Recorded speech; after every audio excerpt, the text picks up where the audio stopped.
ఏంటి నీ బిడ్డల పరిస్థితి ఏంటంటే, నా దేవుడిని నేను ఎరుగుతున్నాను చెప్పు. రెండో శృతి ఏం చెప్పొద్దు, నా ప్రభు నాకు తెలుసు, ఆయన ఏందో నాకు తెలుసు, నా దేవుడు నాకు తెలుసు. ఏంది నీ పరిస్థితి? నా దేవుడు నాకు తెలుసు. నువ్వు గొడ్డాలివి, ఏంది నీ పరిస్థితి? నా దేవుడు నాకు తెలుసు. నువ్వు వ్యాధిగ్రస్తుడు, ఏంది నీ పరిస్థితి? నా దేవుడు నాకు తెలుసు.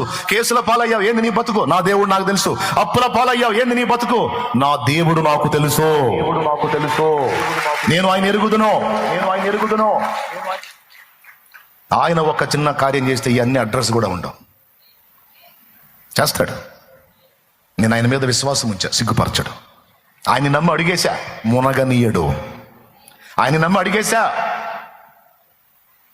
ఏ అవమానం నీకు ఎదురైనా, నాకు ఎదురైనా, ఎలాంటి తృణీకారాలు ఎదురైనా గుర్తుపెట్టుకో, రాసి పెట్టుకో, ఇవన్నీ కూడా నీకు మళ్ళా రేపు ప్రశంసలుగా మారిపోతాయి.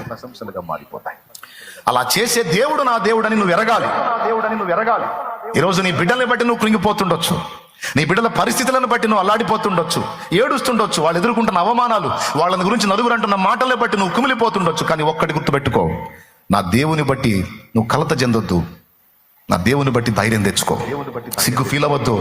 నా దేవుడు నీ బిడ్డల విషయంలో చేసే అద్భుతమైన కార్యాలు తొందరలో చూడబోతున్నావు. మాట విని మారు మనసు పొందావు, ఆయన మాట విని బాప్తిస్మం పొందావు, ఆయన మాట విని ఆయనకు నీ హృదయంలో స్థానం ఇచ్చావు,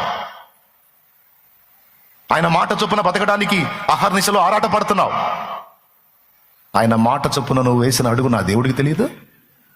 ఆయన మాట విని నువ్వు నీళ్ళలో దిగావని తెలీదు. ఆయన అశ్రద్ధ చేస్తే నువ్వు మునిగిపోతావని తెలీదు. అందుకే చెప్తున్నా, నిన్ను ఆయన మునగనీయడు.